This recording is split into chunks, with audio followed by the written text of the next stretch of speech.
Hello, everyone. Welcome to This Week in Tyranny. Thank you for joining me. My name is Konrad Rogoz. I am your host.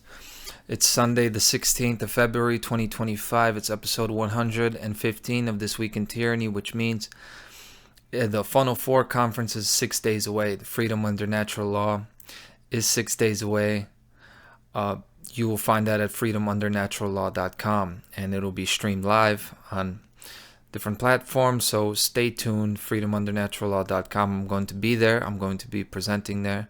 I'll be there virtually, of course, but I'll be there in spirit with you as well. You may hear we got dogs barking. My neighbors are partying. The dogs are barking, which is going to be fun. For me, it's fun. I love that. I'm going to try to stay focused and do this in a nice little festive atmosphere. And it only makes sense because that's how it's like to step into the world and look at the news and look at the political landscape and the things going on in the world, right? You're going there and the dogs are barking, people are drunk, they're going crazy, and you got to try to figure out which way is up and which way is down.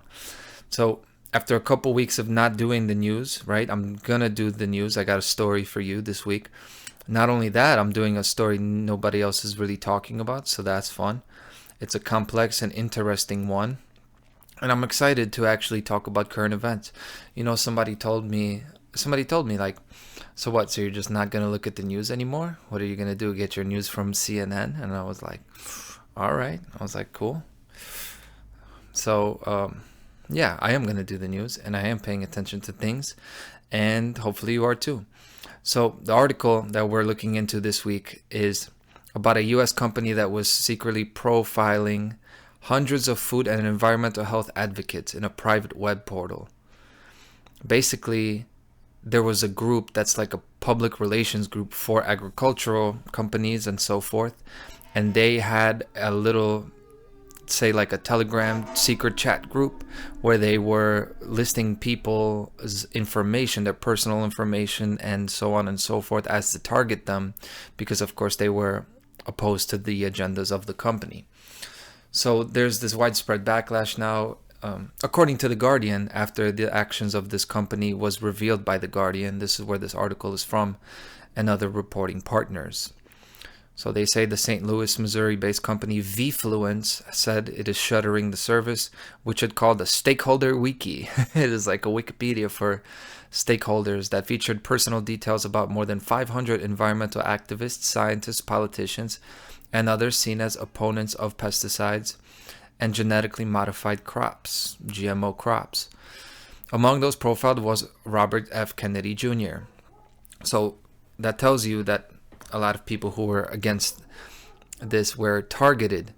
The profiling was one element of a push to downplay pesticide dangers, discredit opponents, and undermine international policymaking, according to court records, emails, and other documents obtained by the nonprofit newsroom Lighthouse Reports.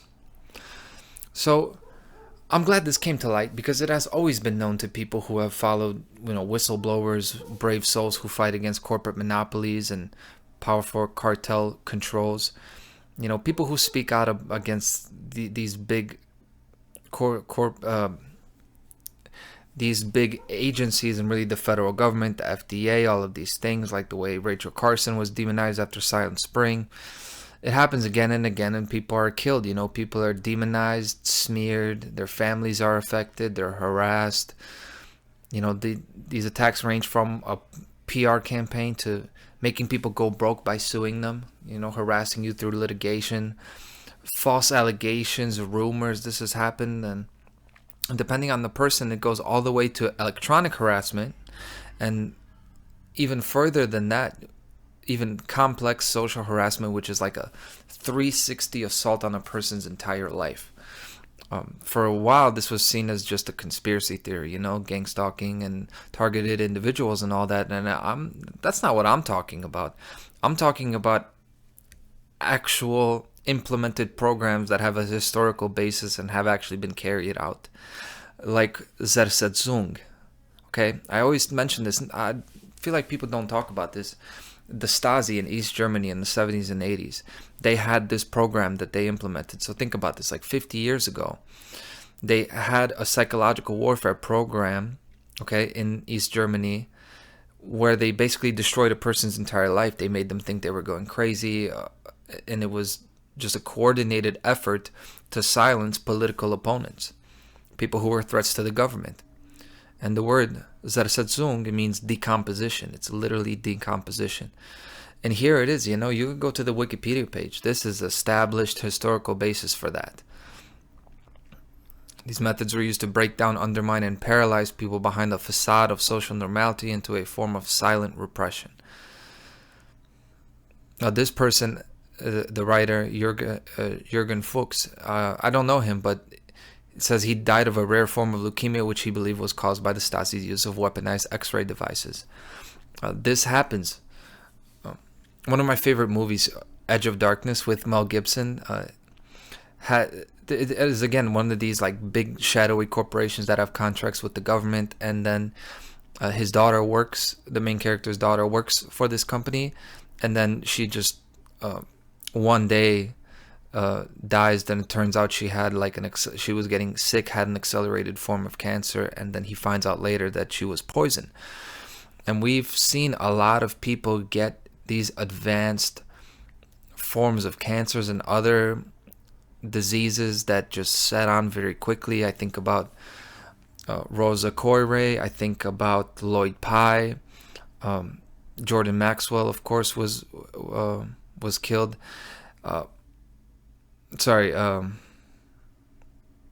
Bill Cooper. I always get them mixed up, but we know these people who are gone, and rest in peace to those who were removed, and the circumstances around their deaths are suspicious to say the least.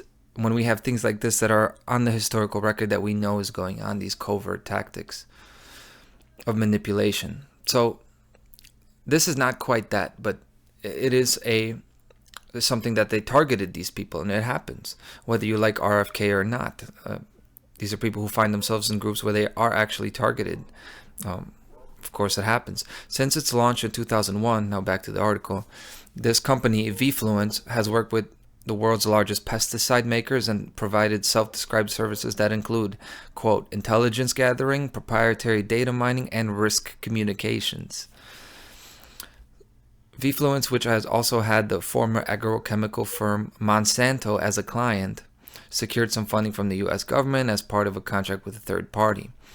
So public spending records show that USAID, the U.S. Agency for International Development, had funded this company $400,000 through the International Food Policy Research Institute from roughly 2013 to 2019 for services that included counteracting critics of modern agriculture approaches in Africa and Asia.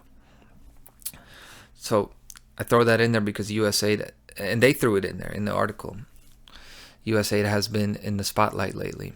Now 400K is chump change, really, right? Like 400,000 in the grand scheme of things. And for those of you familiar with USAID and Trump and Elon Musk exposing this kind of shady and corrupt use of funds, I hope you follow this deep dive and share with others, because here I'm going to talk about how much nuance there is involved in this kind of stuff. Like government, corporate, and social funding, how these interactions are intentionally convoluted and intertwined. It is all over the place, and there's no ideology or political gung-ho kind of spirit to it. There are no martyrs and activists and prophets in these higher levels of the control structure. It's only about the exchange of resources, the exchange of power and influence. That's what it's all about. So I give you that Guardian article first. Now I want to read the rebuttal from Jay Byrne, the president of V-fluence. So the president of this company, a guy that used to work for Monsanto, that is the president of this company that is doing, targeting of opponents for this industry, he wrote a rebuttal to it, and it is on the website. So I'm just going to read it, and then we're going to talk about the nuance. We're going to actually read from the other side, which we never seem to get. We seem to get one side of the story always, and we have to put things together and try to find out what's on the other side and where the truth is.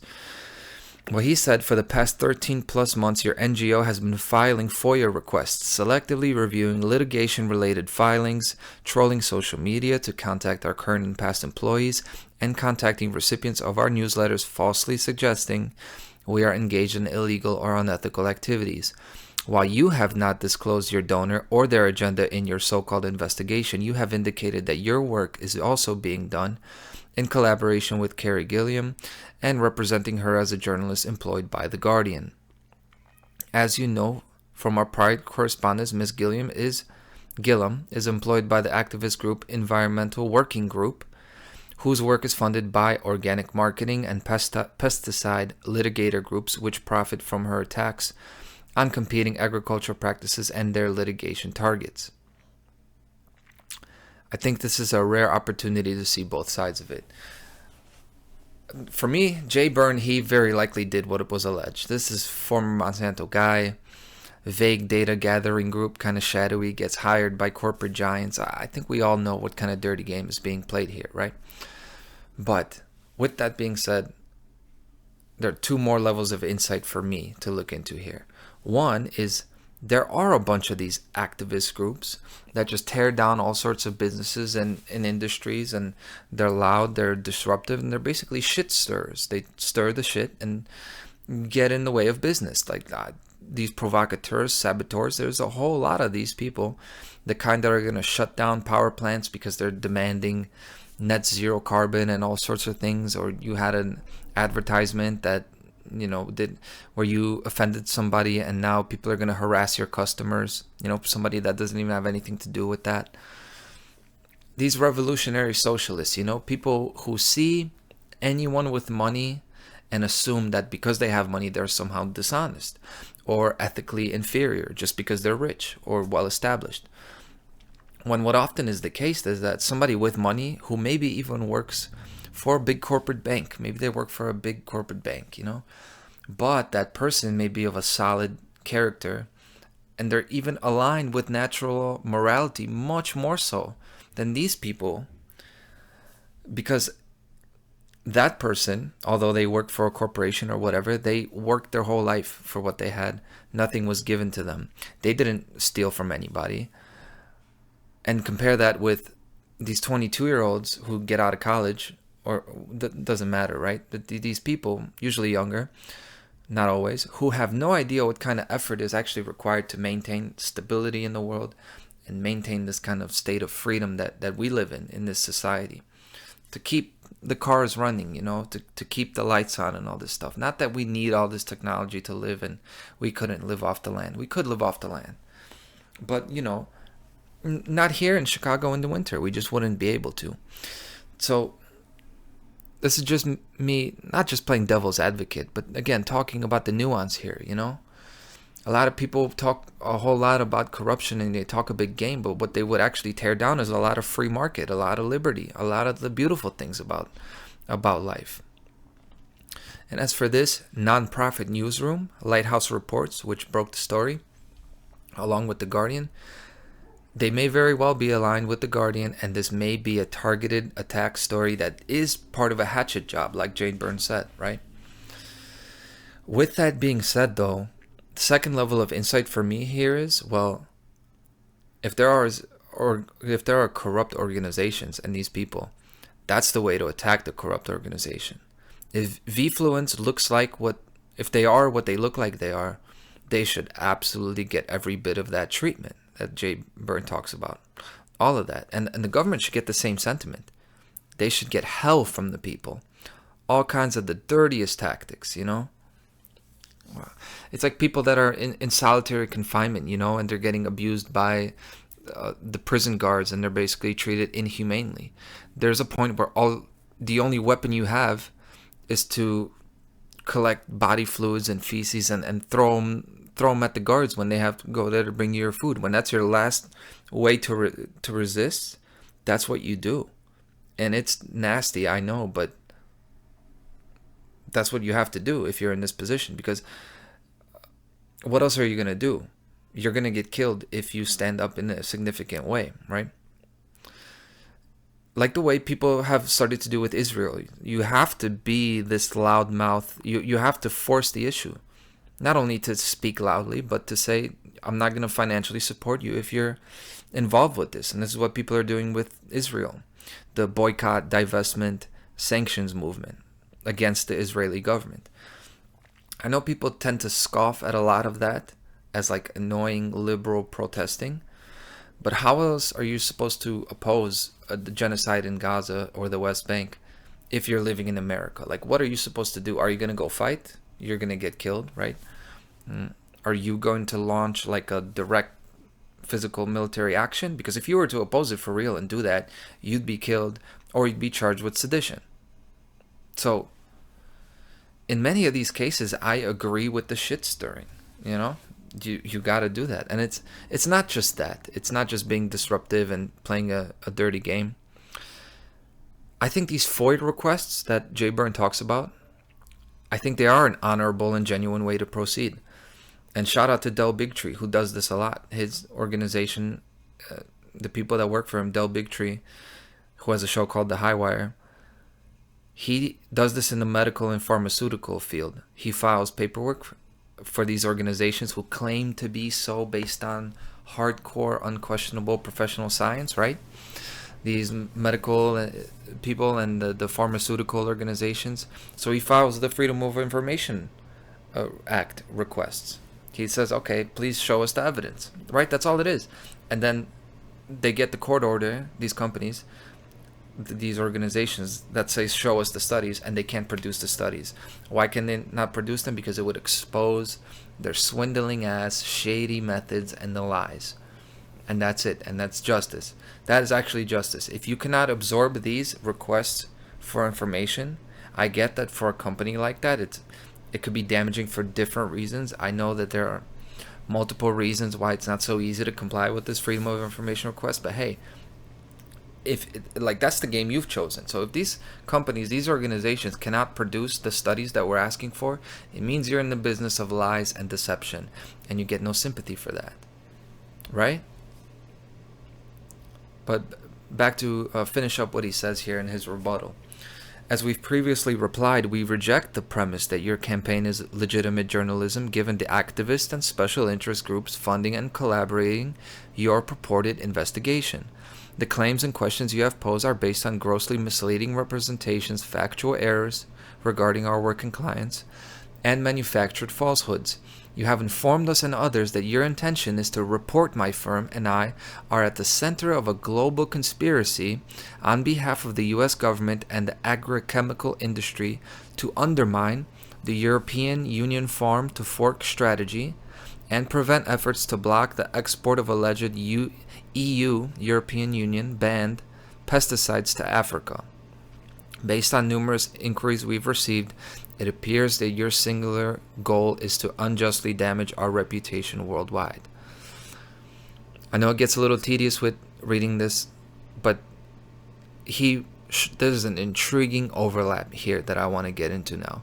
Because he said global conspiracy. I didn't say it. But remember, this is a guy that worked for Monsanto and works for a group that is like targeting, these activists that are talking about, they're also talking about the global conspiracy, but they're invoking that global conspiracy.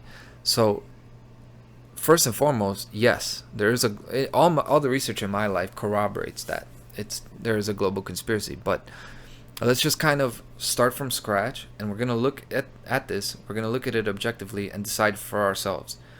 Is there a global alliance? And if there is, where is the alliance? Right? If there's a conspiracy, it's like, what are the two sides then? What is actually going on here? So according to him, it is being alleged, according to Jay Byrne, that they say the conspiracy is the agrochemical industry, agricultural and chemical industry, with the U.S. government on one side, and then who would be on the other side? He mentions the European Union farm to fork strategy and EU banned pesticides. So it's the European Union that's against these pesticides, and European Union, which would mean United Nations. That's who we're talking about. So these would be your two sides then, right?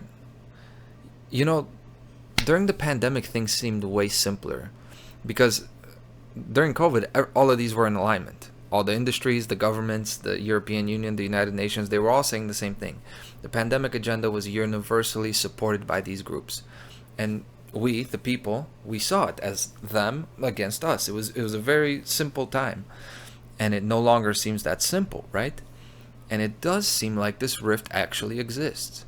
The agricultural and chemical corporations and the US government here, and then the United Nations and European Union, depending on how you see it. So, if we take that as the starting point, let's start placing these other groups on these teams and see what we have here. This guy, Jay Byrne, he comes from Monsanto, right? So, of course, Monsanto would be on this side of the US government and the industries. Monsanto is a giant company that specializes in pesticides and GMO crops. And then it was bought by Bayer in 2018. It actually doesn't exist anymore. It's been bought by, whether it exists or not, it's part of Bayer, who is one of the largest pharmaceutical companies in the world. And it's a pharmaceutical and biomedical company, one of the biggest in the world. And that's interesting in itself, right? Because that a medicine, food, and pesticide company would be involved in all three businesses. Like, you would think that chemicals would run counter to food, and then that is counter to medicine. Like, it seems like that would be a conflict of interest on its face. But that's how it goes, of course. Nothing new to us. So we have Monsanto, Big Pharma, Bayer, and then the US government on one side. Sounds like tyranny to me, right? Like, I can get behind that. I see that there's a global conspiracy there, of course. But then who would be on the other side? The European Union, the Environmental Working Group? So I had to look into that, right? What is this farm to fork strategy that these activists, like the Lighthouse Reports and the Guardian, that they were supporting, right? The farm to fork strategy will enable the transition to a sustainable European Union food system that safeguards food security, blah, blah, blah. So basically, it's a comprehensive food strategy that currently EU agriculture currently represents 10.3% of the greenhouse gases, right? So they have this strategy, the farm to fork strategy, that is crucial to delivering the EU Green Deal. So this is the Green New Deal, right? They say European farmers, fishers, and aquaculture producers are seen to play a key role in the transition to a more equitable and sustainable food system. If you've seen a couple of my episodes, when I hear, equitable, sustainable, I'm like, okay, I know what this is. This is, rest in peace. This is Rosa Koire. This is United Nations taking over the land, confiscation of resources, and implementing of the technocracy. For me, that's the global conspiracy, right? But this is supposed to be the other side now. So I kept pulling on this string, what's going on here. The strategy, farm to fork strategy, has 27 actions, including a reduction of 50% of the use and risk of pesticides. So we see now this is the conflict here, right? The European Union wants to get rid of pesticides. At least it looks like it. A reduction by at least 20% of the use of fertilizers, including animal manure. A reduction by 50% in sales of antimicrobials used for farmed animals and aquaculture. In other words, antibiotics. Okay, so we see another overlap here. We see why Bayer would be opposed to this, right? Because this would reduce how many antibiotics you're selling, how much animal farming there is with the factory farmed meat, the antibiotics, the pesticides for mass agriculture. So that makes sense, right? That they would not want this farm to fork strategy. And it makes sense that whoever wanted to take down Monsanto and Jay Byrne, that they would allege that he's trying to stop this farm to fork strategy, because of course he would be, of course. And then the fourth point, last strategy, is reaching 25% of agricultural land under organic farming, of which the current level is 8%. So they want to triple the amount of land used for organic farming. And that's interesting because obviously Monsanto and Big Pharma is against the organic movement, right? the anti-pharmaceutical movement. They're against those. So then we're supposed to believe that the European Union is on the side of the people, like the free opposition. This is what they get the progressives with. A lot of people do believe that. A lot of people believe that these are the two sides, like corporate corruption, and then this everything that's new and green and progressive and equality, that is the opposition. But there is something to it, because in Europe you see that a lot of these food dyes, these food colorings, and the pesticides, a lot of them are banned. And then you go to Europe and you're going to see that a lot of these people do seem generally healthier for whatever reason. And it's like, what's the deal there? Because Europe is much more so aligned with the health authorities, right? The World Health Organization and all that. It's got much more of a stranglehold on Europe. During the pandemic, most of those European countries rolled over immediately. And it was actually the United States that was kind of the last outpost, right? So you would think that the mass agriculture, the mass chemical industry, the pharmaceutical industry machine was stronger in Europe. And I'll talk about how I see that in the end of this episode, but I want you to keep it in mind as we go through it. So that's their farm to fork strategy. He also mentioned in his rebuttal the Environmental Working Group, which was, by the way, founded in 1993, which anytime I see 92, 93, 91, I'm thinking, aha, this is having to do with the Rio de Janeiro summit. The Janeiro summit, it was called the Earth Summit, actually, and it is the United Nations meeting of all world leaders, where they actually came up with Agenda 21. That's what it was called. And they also then established the Climate Change Convention at that conference in Rio, in Brazil, in 1982. And that Climate Change Convention is what created the Paris Agreement, which is alive and well today, and we'll talk about the Paris Agreement. It's just, I see that, and I see those connections there, that all of a sudden you see these environmental activist groups springing up. And I always say this, nowhere on that website do they say United Nations. They act like this has nothing to do with the United Nations or that conference. It's just this, they're supposed to look like this is just common sense, this is just where science is going, it's just better for people if we go in this direction. Okay? And there is this clear agenda of these activist groups. I'm going to throw this up there. These are their tenets, because I want to investigate these groups that he's talking about. Tenet number 1, non-scientists must understand the issue. Of course, that means that, this is a public relations thing. They were going to present it as science so that people believe it, especially the college-educated kids grow up thinking that this is what scientists is. And through being the experts, right? This is, again, goes back to the pandemic and the health experts. These are your environment experts, and they claim it's science, right? And tenet number 3 is science needs to be unimpeachable. So it's very clear that they're setting themselves up as this new infallible elite that is going to be able to dictate the terms of reason and present themselves as being scientific. Tenet number 5, become the de facto regulator when corporations and government fail. I see that, I can't believe they admit it. Sometimes it's just wild when you see these things and read for yourself what they're going to do. So that very clearly seems to say, okay, they're against corporations and government, seemingly, because they want to control the rules. They want to do what corporations and government rule, but the thing is, they're unelected. They're not responsible to the stakeholders. They're like the scientific, technological elite, and that should ring some bells here, because that's what I'm getting at here. And look at what they say. The tenets that guide EWG keep it focused on outcomes and nimble in its tactics. Wink, wink.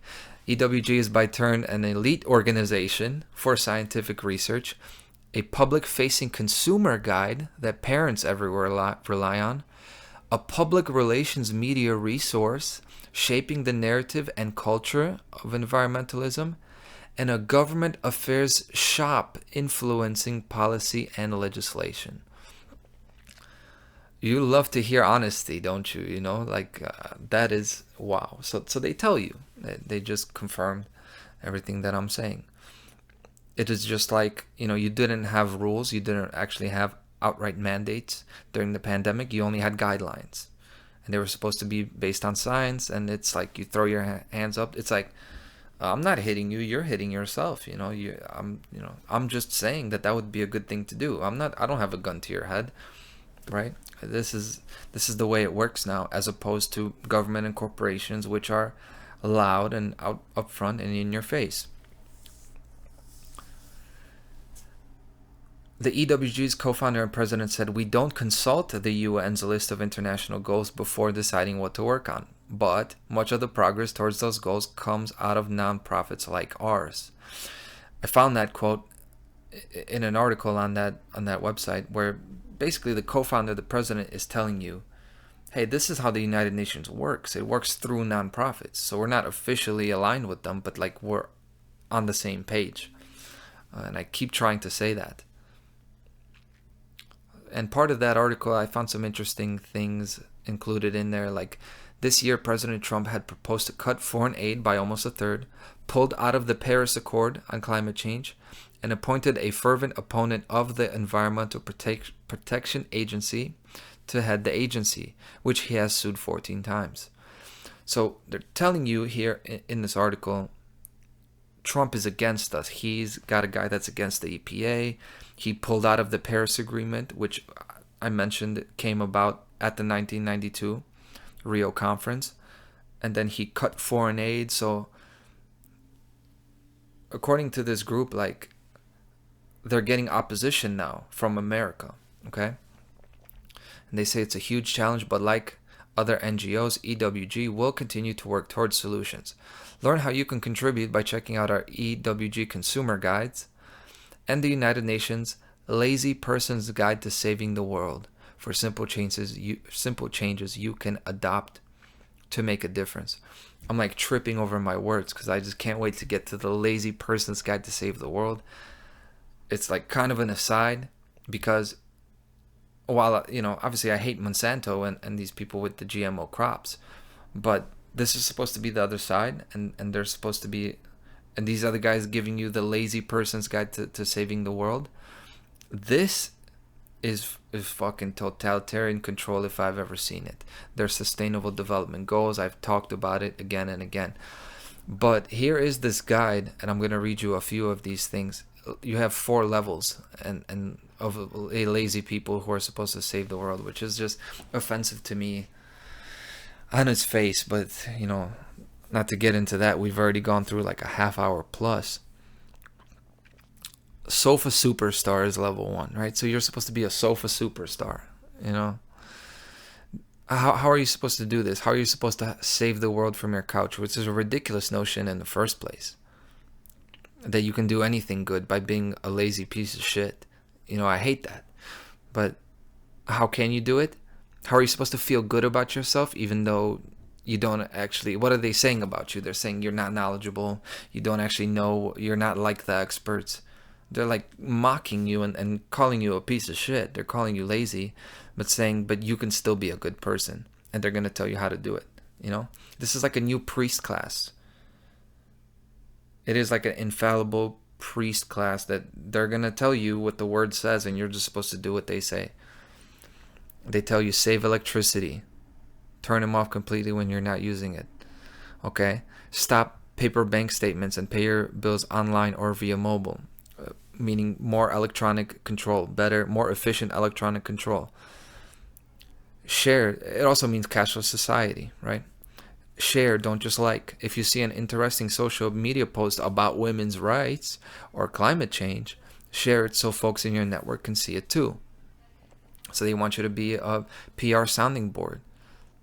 And that's not very objective. The women's rights or climate change, like, oh, those things, okay. Not other things though. Speak up, they say. Ask your local and national authorities to engage in initiatives that don't harm people or the planet. Sounds right? Sounds about right. I support that. But they also say you can also voice your support for the Paris Agreement and ask your country to ratify it or sign it if it hasn't yet. So Again, it looks like it's being objective and like, oh, these are just the right things to do. But then they tell you to support like actual initiatives and treaties that have been passed the Paris Agreement. And I guess I haven't really talked about what it contains because off the top of my head, I don't know specifically what the Paris Agreement contains, but I know that it is just a continuation of Agenda 21. It's smart cities, it's sustainable development goals. Like, these aren't new things they're coming up with. It's just a continuation. Okay, you can go back and read Our Common Future and the publications that have been made by the United Nations over time. And that is technocracy, okay? Before the United Nations, it was technocracy. They just kind of changed it up because technocracy was too bold and in your face, you know? They didn't want to tell you up front that they believe in eugenics because people didn't go for that, you know? People were not cynical enough to go for that. They're starting to, though. And this is why you're starting to get a re-emergence of technocracy, which I'll save for the end. They say, turn off the lights, report online bullies, which means, so report online bullies. If you notice harassment on a message board or in a chat room, flag that person. So community enforcement against harsh language. What does that sound like? So this is like the opposite of what we're getting now with Elon and Donald Trump, right? These are these guys that are going to say offensive things, and you know, but that's supposed to be cool now because they're crypto bros, they're edgelords, right? So you know, they can say these things and laugh at you for getting offended. You know, oh, you guys are snowflakes, you know, getting offended. And at least the appearance looks like this is against that kind of hate. Don't say that, against the community guidelines. But of course, if you say something about Israel, then they're going to get real sensitive and you're going to get banned anyway. But I'm just throwing that in there, these connections that I'm seeing with, we're talking about the United Nations, okay? And they are technocracy, but it seems to be opposed to this system that we've had, this corporate U.S. government type, you know, corporate system, where there's all this blatant corruption that doesn't have such a good public relations firm as the United Nations. They have great PR, right? Stay informed, tell us about your actions, hashtag global goals, they say. And then to just pile on the mockery, they say, in addition to the above, offset your remaining carbon emissions, ! You can calculate your carbon footprint and purchase climate credits from Climate Neutral Now. In this way, you can help reduce global emissions faster. This type of mind control, like, you gotta really, you know, you gotta really get swindled. Yeah? So somebody's gotta be a real manipulator to get you to buy into that, you know? Like, oh, sure, I'll just pay for my carbon credits. That's gonna save the world. But anyway, so where are we? Influenced by the United Nations and European Union, these related groups. This radical journalist new organization, the Lighthouse Reports, they expose a pro-corporate harassment tactic, right? So we've talked about everybody except Lighthouse Reports. I don't assume any like journalists or activist organizations are sincere. I investigate them, which means I look at their donors, right? Anything nonprofit, I'm gonna, you know, I think nonprofits are much more shady than for-profits. I trust a for-profit business more. They have a face that I can trust more. Just personally, to me, when I see nonprofit, I'm like, oh, these shady motherfuckers. Okay, who's funding them? I'm not saying that nonprofits are bad. I'm not saying that the profit motive is good in itself. I'm just saying that I check them.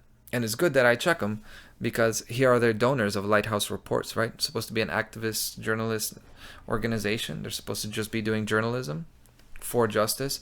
Like, what are some of the stories they've done? One is, I think, was called the Swedish Secrecy Machine, where these journalists investigated in Sweden.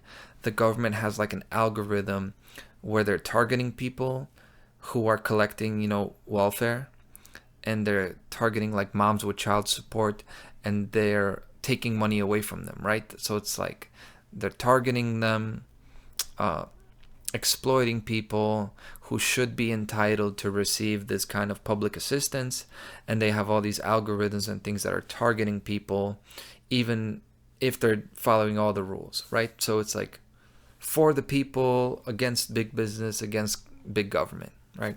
Not to oversimplify it, but it looks on its face like this journalist group is doing good work, because you'll see that. But I look at their donors, and you got the ECF, European Climate Foundation. This is just a few of the donors. There are a bunch. It's a major philanthropic initiative working to foster the net zero transition and ensure a healthy, thriving planet for our current and future generations. We support over 700 partner organizations to drive progress towards the goals of the Paris Agreement, and so on and so forth. Climate crisis, climate transition in Europe. So actual groups that are trying to get support for the Paris Agreement, which is an economic, social, and government agreement. So this is like a lot of money is involved here. A lot of power is involved, right? The Paris Agreement is not like a thing to save the world. It's like a thing to make careers for a lot of people, buy a lot of fucking mansions, okay? And implement some regime changes. Like, this is the level we're talking about. We're talking about things that are going to shape how countries interact with each other, whether some countries exist or not, you know?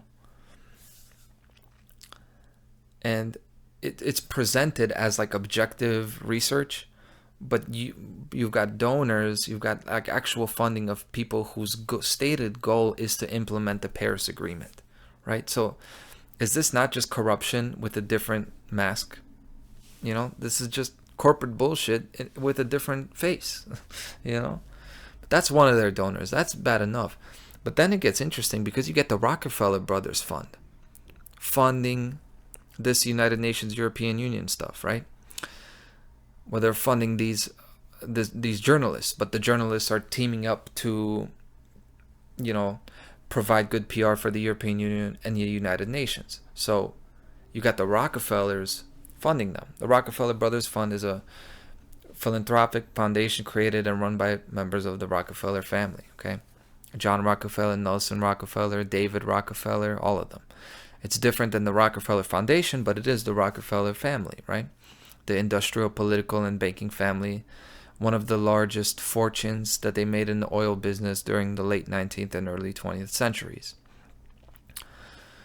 Okay, so the Rockefellers, with the whole petroleum thing, it is well known that they like basically built the modern American medical industry. So this is interesting now because you're thinking, okay, the Rockefellers are funding the stuff that's against Monsanto and Bayer. So it seems like they're stepping on their own toes.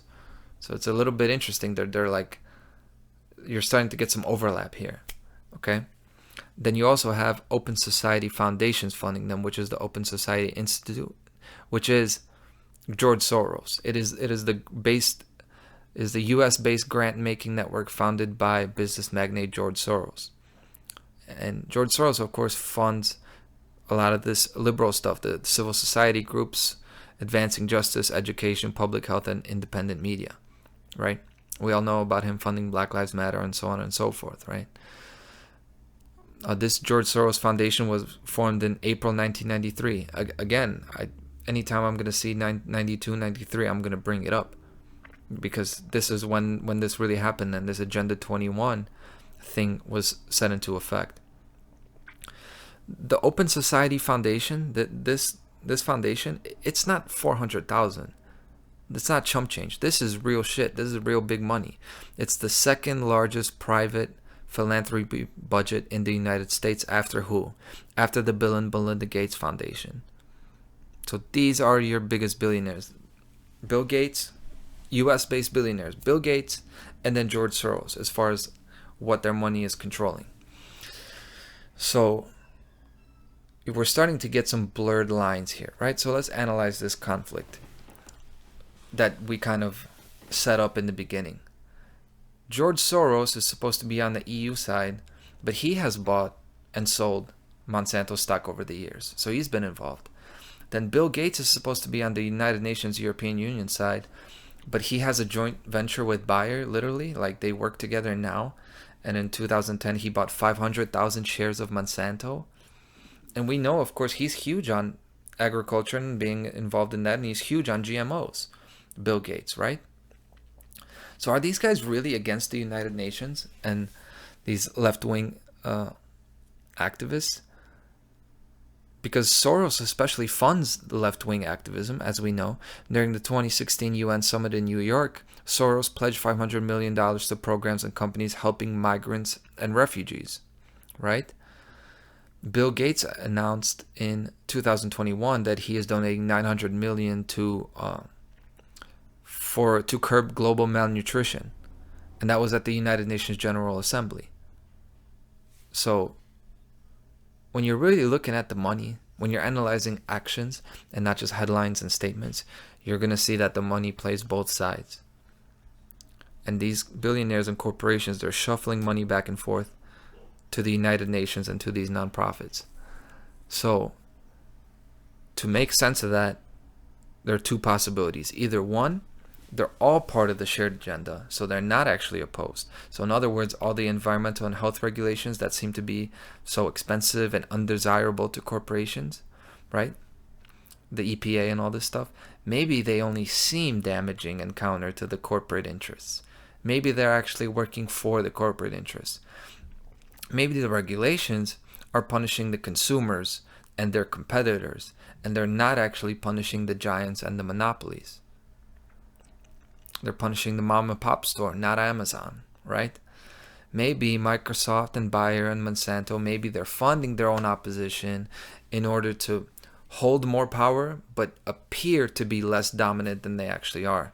And maybe all of philanthropy is a facade. And these are just clever ways to hide payoffs. These are just payoffs. They're payments. Okay? Misrepresented. Maybe this is the kind of case where you arrange to meet with your high demand escort and you're going to buy her a diamond necklace, okay, at dinner before you take her home. It's only a gift, right? And through that gift, you could technically pay her. And something that would otherwise be illegal could be done in front of the IRS, in front of the SEC, in front of the Catholic Church, and in front of the eyes of the entire world watching. And maybe that's all this philanthropic stuff is. That's the first possibility, right? I know I'm not like blowing your mind with this stuff. A lot of you guys already know this. But we're investigating nuance here, and it gets lost. People are getting lost. They don't get the nuance. People were a lot smarter in 2011, you know? But this is your first possibility, right? But it's not the only one. The second possibility is that there is this actual ideological, humanitarian, environmental faction, and they're demanding or extorting money from the corporations. Like they're trying to chop down the corporations, you know? Maybe the rich industrialists are just succumbing to the liberal, environmental, and social pressure. These pressure groups that are creating a storm for the private sector. They're creating a storm for anybody who does not give them what they need and does not